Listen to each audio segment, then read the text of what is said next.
పాటు విద్యార్థి వీసాలను నిలిపివేసిన అమెరికా ప్రభుత్వం రీసెంట్ గా ఇంటర్వ్యూస్ ని తిరిగి ప్రారంభించింది. అయితే వీసా నిబంధనల్లో మాత్రం మార్పులు తీసుకొచ్చింది. FMJ వీసాల కోసం దరఖాస్తు చేసే విద్యార్థులు తమ సోషల్ మీడియా ఖాతాలను పబ్లిక్ గా మార్చాలని, వాటి వివరాలను అమెరికా అధికారులకు అందించాలని ఈ కొత్త నిబంధనలు చెప్తున్నాయి. ఈ నిర్ణయం ఎందుకు తీసుకున్నారు? ఇది భారతీయ విద్యార్థులపై ఎలాంటి ప్రభావం చూపుతుంది? Watch the story.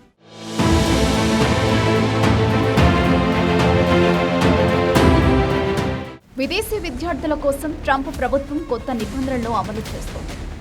FMJ non immigrant వీసాల కోసం దరఖాస్తు చేసేవారు తమ సోషల్ మీడియా ఖాతాలను పబ్లిక్ గా మార్చారని, ఈ ఖాతాలను అమెరికా అధికారులు పరిశీలిస్తారని అమెరికా రాయబార కార్యాలయం స్పష్టం చేసింది. ఈ కొత్త నిబంధన జూన్ 23 నుంచి అమల్లోకి వచ్చింది. ఈ కొత్త రూల్ ప్రకారం ఫేస్బుక్, ఇన్స్టాగ్రామ్, ఎక్స్, టిక్టాక్ వంటి సోషల్ మీడియా ప్లాట్ఫామ్లలో ఉన్న ఖాతాలను పబ్లిక్ సెట్టింగ్ లో ఉంచాలని, అమెరికా చట్టాల ప్రకారం దరఖాస్తుదారుల గుర్తింపు అర్హతను నిర్ధారించడానికి ఈ ఖాతాలను పరిశీలిస్తామని అమెరికా రాయబార కార్యాలయం తెలిపింది.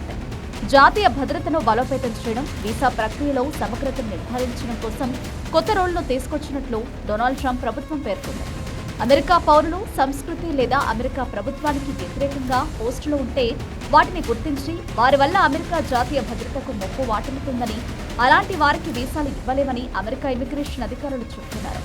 ఉగ్రవాద కార్యకలాపాలకు సంబంధించిన పోస్టులు, యాంటీ సెమిటిజం, యూదులకు వ్యతిరేకమైన వైఖరి లేదా ఇజ్రాయెల్ చర్యలకు వ్యతిరేకంగా ప్రో పాలస్తీనియన్ కార్యకలాపాలకు సంబంధించిన కంటెంట్ను అమెరికా ఇమిగ్రేషన్ అధికారులు క్షుణ్ణంగా పరిశీలిస్తారని తెలుస్తోంది. ట్రంప్ యుఎస్ ఇమిగ్రేషన్ చట్టాలని చాలా సీరియస్ గా చేంజెస్ తెస్తామని ప్రామిస్ చేశారు. అది డెలివర్ చేయడానికి రీసెంట్ గా ఎవరైతే స్టూడెంట్స్ యుఎస్కి వస్తున్నారో వాళ్ళకి ఎక్స్ట్రా స్క్రూటినీ ఉంటుందని చెప్పారు.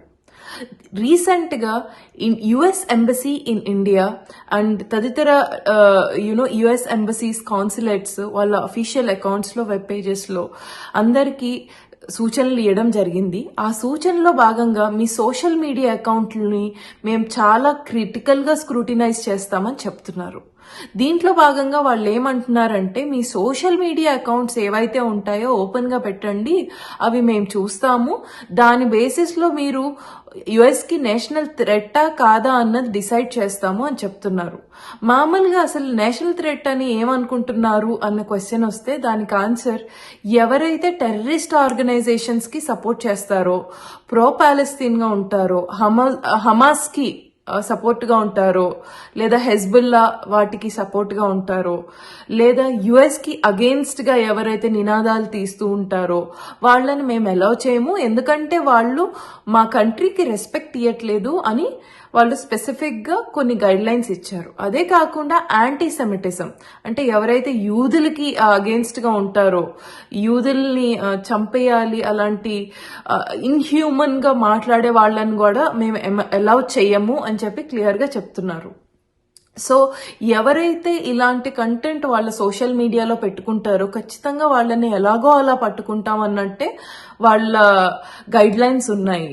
సో మీరు ఓపెన్ గా మీ సోషల్ మీడియా అకౌంట్స్ అన్ని పెట్టాలి. DS-160 ఫామ్ అందరికీ ఇచ్చిన సూచనల ప్రకారం అన్ని సోషల్ మీడియా అకౌంట్స్ లిస్ట్ చేసి ఖచ్చితంగా ఉండాలి. లిస్ట్ చేసిందే కాక అవి ఓపెన్ గా ఉండాలి. అలాగైతేనే మేము స్క్రూటినైజ్ చేస్తామని యుఎస్ గవర్నమెంట్ చెప్తోంది.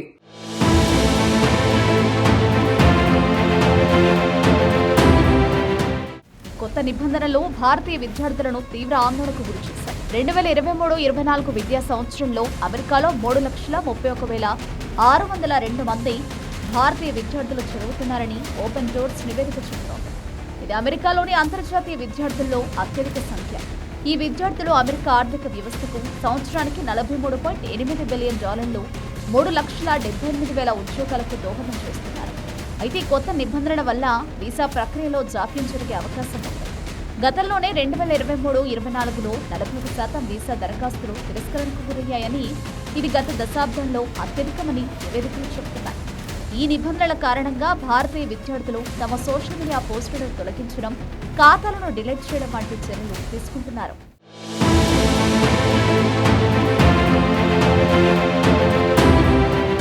అమెరికా ప్రభుత్వం తీసుకుంటున్న చర్యలను కొన్ని యూనివర్సిటీలు వ్యతిరేకిస్తున్నాయి. అందులో భాగంగా ఆయా యూనివర్సిటీలకు ట్రంప్ ఇప్పటికే నిధులను నిలిపివేశారు. ఇప్పటికే హార్వర్డ్ వంటి యూనివర్సిటీలు యాంటీ సెమిటిజంని ప్రోత్సహిస్తున్నాయని ట్రంప్ ఆరోపిస్తున్నారు. గతంలో ప్రో పాలస్తీనియన్ నిరసనలో పాల్గొన్న విద్యార్థుల సోషల్ మీడియా ఖాతాలను పరిశీలించి వారి వీసాలను రద్దు చేశారు. ఇప్పుడు కొత్తగా వీసా అప్లై చేసుకునే వారి సోషల్ మీడియా ఖాతాలు పరిశీలించి ఆ తర్వాతే వీసా మంజూరు చేయాలని నిర్ణయించారు. ఈ నిబంధనలు భారతీయ విద్యార్థులకు అనేక సవాళ్లను తెచ్చిపెట్టాయి. సోషల్ మీడియా ఖాతాలను పబ్లిక్ చేయడం వల్ల వ్యక్తిగత గోప్యతకు భంగం కలుగుతుందనే ఆందోళన వారిలో నెలకొంది. అలాగే గత 5 ఏళ్ల సోషల్ మీడియా ఖాతా వివరాలను అందించాలనే నిబంధన విద్యార్థులను ఒత్తిడికి గురిచేస్తుంది. కొందరు విద్యార్థులు తమ పోస్టులు, షేర్లు, కామెంట్లు అమెరికా అధికారులకు వ్యతిరేకంగా కనిపిస్తాయేమోనని భయపడుతున్నారు. ఈ భయం వల్ల కొందరు విద్యార్థులు అమెరికాకు బదులు జర్మనీ, ఇంగ్లాండ్, జపాన్ వంటి దేశాలను ఎంచుకుంటున్నారు.